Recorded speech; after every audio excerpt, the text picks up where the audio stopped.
Bonjour chers enseignants, le but de cette capsule est de vous expliquer comment utiliser le mode suggestion pour commenter un travail remis par vos élèves sur Google Classroom.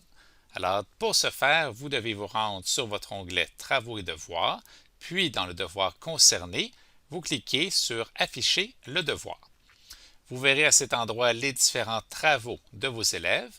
Vous cliquez sur le devoir que vous aimeriez lire et commenter. Puis à partir de cette page, vous pouvez réellement voir le contenu du devoir de votre élève qu'il ait cliqué sur Rendre ou non. Alors vous voyez que ce devoir était de composer des phrases de la semaine à partir de mots de vocabulaire. Et notre but ici est de corriger ou commenter le travail fait.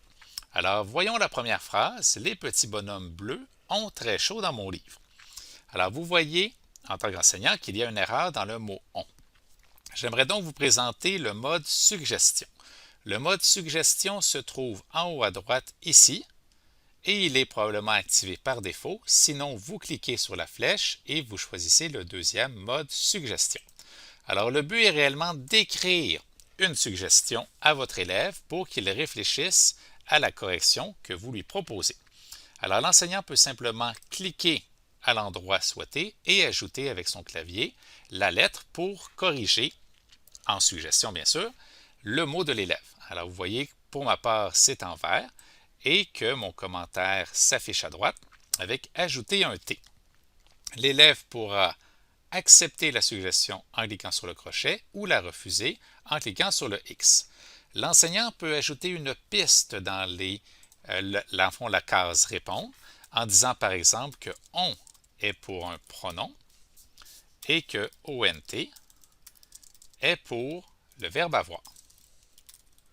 Alors, en cliquant sur Répondre, l'élève recevra cette précision en même temps que la suggestion. Je vous montre le visuel de l'élève. Donc, l'élève voit sur son texte la lettre T en rose dans mon exemple et il voit à droite les différents commentaires de l'enseignant.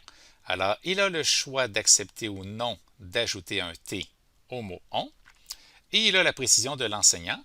Alors, ont un pronom ou ont le verbe avoir. Les petits bonhommes bleus ont, c'est le verbe avoir. Donc, je suis d'accord avec la suggestion de mon enseignant. Je peux donc l'accepter en cliquant sur le crochet. Et vous voyez que la lettre est devenue noire, donc la suggestion s'est insérée dans le texte de l'élève. S'il avait cliqué sur le X pour refuser la suggestion, à ce moment-là, le ON serait resté ainsi. Je reviens dans le visuel de l'enseignant. Je regarde la deuxième phrase. Aujourd'hui, j'ai joué au clair de la lune. Alors, l'enseignant peut aussi surligner une partie du texte sur lequel il veut émettre une suggestion. Alors, j'ai joué, j'ai surligné la terminaison ER et je clique maintenant sur mon clavier sur E accent aigu. Et vous voyez que ma suggestion s'affiche telle quelle à droite, donc de remplacer ER par E accent aigu. C'est envoyé à mon élève. Si mon élève, sur son visuel, reçoit ce commentaire, alors j'ai joué E accent aigu, il voit ma suggestion, mais il pourrait ne pas la comprendre. Alors, l'élève, en cliquant sur justement la zone, il peut ensuite répondre et m'écrire un commentaire. Alors, par exemple, pourquoi E accent aigu? Il clique sur Répondre et l'enseignant reçoit ce message-là de son élève et il peut lui donner une précision.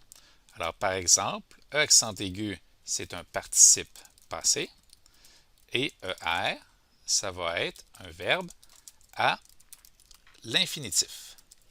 Alors, vous voyez qu'il y a réellement un échange pédagogique très intéressant avec le mode suggestion. Alors, l'élève voit cette précision suite à sa question et peut juger par lui-même, ah oui, je suis d'accord, c'est un participe passé, donc E accent aigu, et cliquer sur le crochet pour accepter la suggestion.